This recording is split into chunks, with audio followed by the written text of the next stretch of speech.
Well, my fellow brothers and sisters, peace be with you in the name of the Lord Jesus Christ. My name is Ben, and I welcome you to the Restored Ephraim Publications channel. Today we're going to talk about more about the Living United Order, and this is the 17th United Order video, and today we're going to talk about the second attempts at the United Order in the last days. And if you're new here, I highly recommend that you watch the previous videos as well in the series. If you're on YouTube or YouTube, I have a playlist called Living the United Order, where you can watch all these videos in the order that I had them. And if you're on BitChute, I can't have a playlist for it, but you can scroll through my videos and you'll see in the note section at the top that it'll say this is the 17th video, then 16th, and so on and so on. So as I mentioned, we're going to talk about the second attempts of the saints to keep the United Order in the last days. And so what happened after Brigham Young and the saints that would go fled to the west into what is now called Utah and the surrounding states, which they called Deseret at the time. They fled because of all the persecution. The Americans were burning down their properties and starting to murder them, and all the false imprisonments and all the other things that led to a lot of suffering for the saints. And they went into what they call Deseret, or what we now call Utah and the surrounding states. In 1874, after their communities have been sort of built up, in 1874, Brigham Young declared that it was time for the United Order to be built again. And at the very height of this movement, during this period, there were some 220 United Order groups. Now, this is important to understand because a lot of people, when they think of the United Order, they think of the whole church being united in one. That's not actually the case in that sense. When we talk about the United Order, we're actually talking about a whole bunch of smaller groups that are within the church. And so you'll have a community of people living in the United Order, and that's one United Order. Then you'll have another community of people living another United Order, and so on and so on.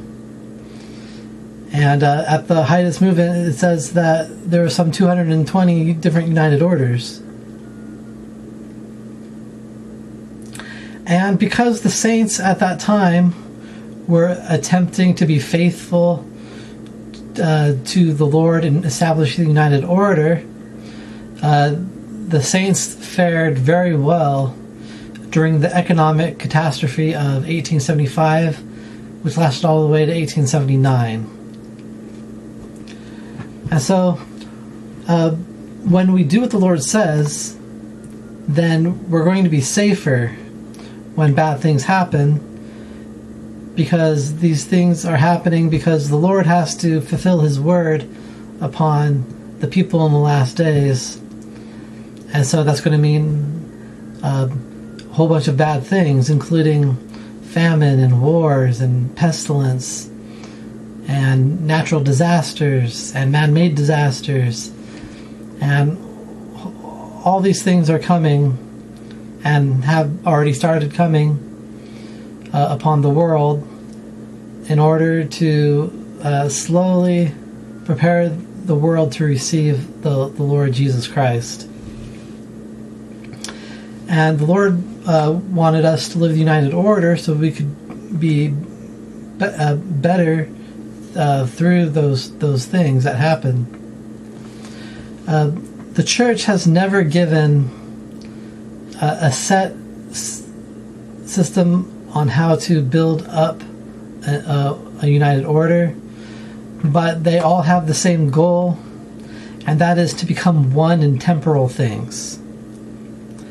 And during this time, in the Deseret, some orders were merely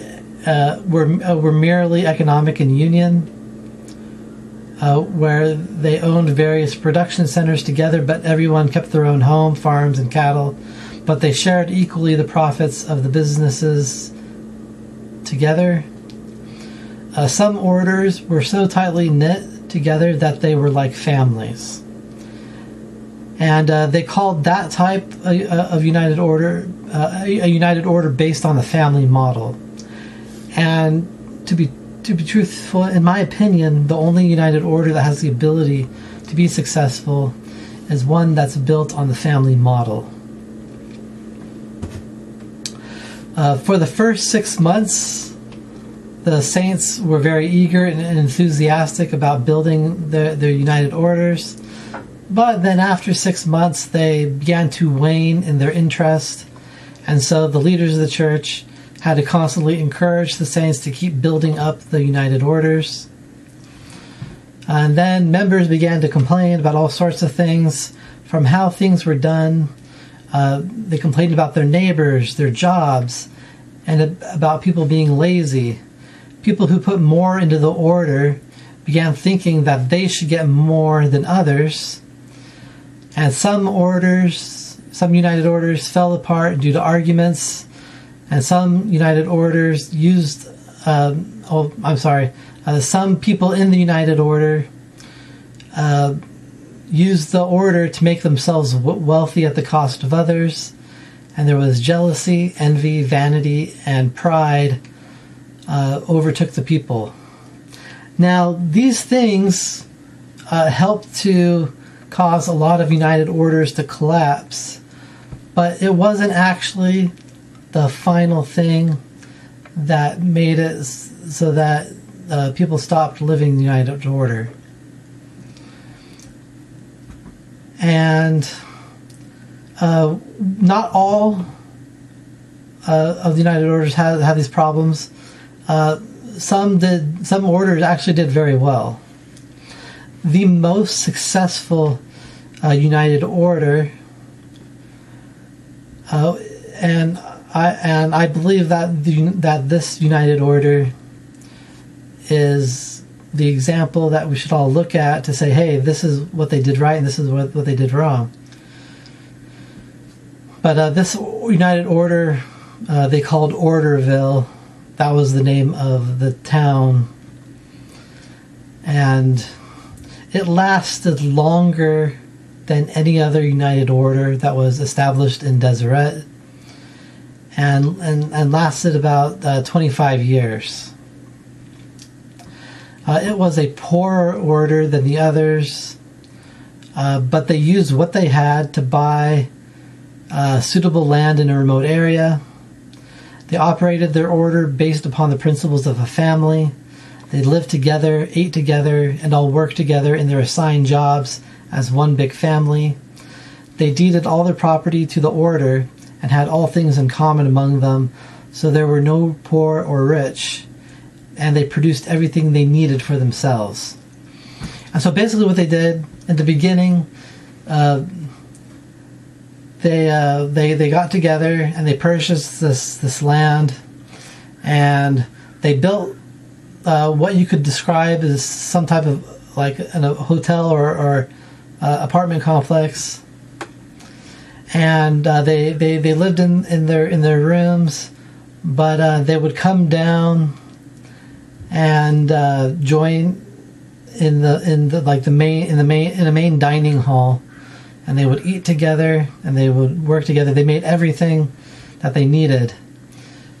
They made their own clothing and produced their food, and it was a really big deal, and more people would wanted to join, which actually led to a problem, because as Orderville began to flourish and the people were extremely blessed, lazy people wanted to join the order, and they joined with the intent to benefit without giving the necessary things in return in order to truly live the united order.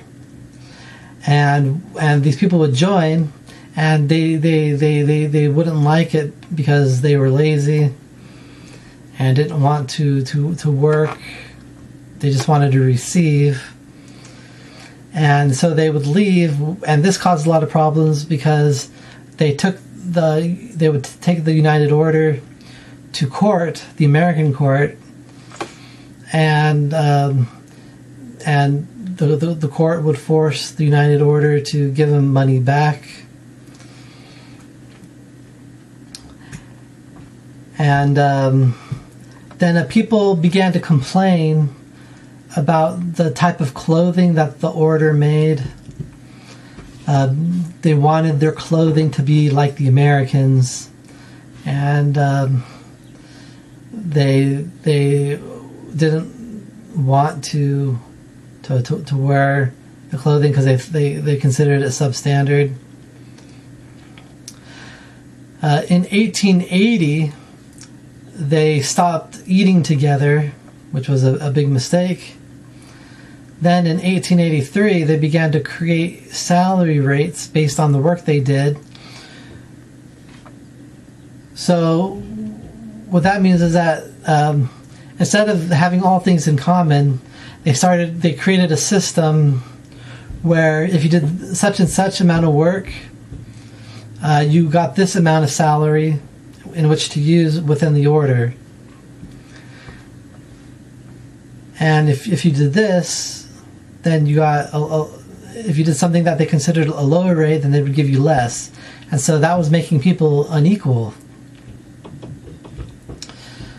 They also established leasing agreements, which caused poorer conditions for some.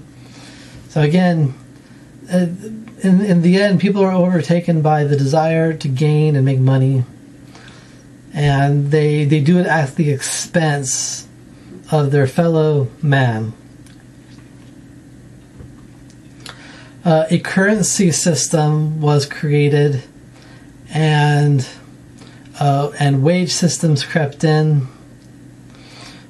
So they created their own form of money within the system, and were giving it out in order to use within the order. But all of this combined is not what stopped Orderville from being a united order.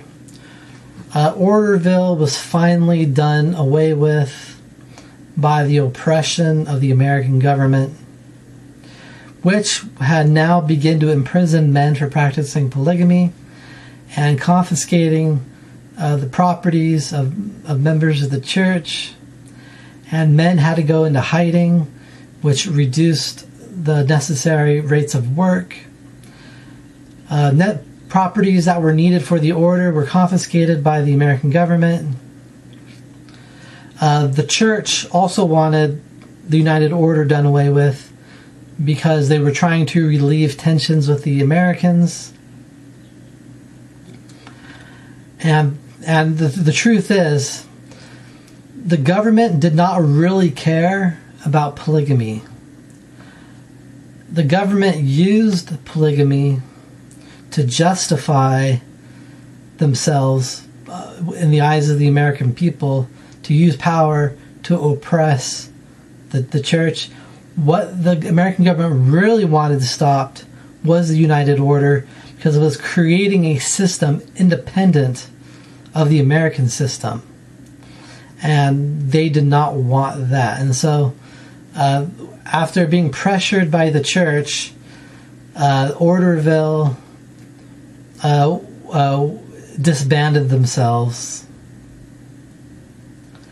in order to appease the church wanting to appease the American government. And since that time, the church has never ever attempted a united order again. And so that is the history. This this is the end of talking about the history of the United Order. We've talked about the history of the United Order all the way from Adam, all the way to the 1880s, 1890. And I hope that you have learned a lot. I know I certainly learned a lot as I researched these things. But we have to come to understand the frailties of our human nature and learn how to overcome them. Pride and envy and vanity and greed and selfishness and laziness are the things that are preventing us from living the Lord's system of the United Order. And so we have to prepare ourselves for that. And in the future, we're going to talk about some things that we can do in order to prepare ourselves for that, so that we can become ready to live the United Order. It is certainly possible to live United Order right now, but will people actually do it without causing problems? That's the problem. But I know that we should focus our efforts within ourselves, because the problem lies within ourselves in not being able to follow the United Order system. In the next part of this video, the video series, we're going to talk about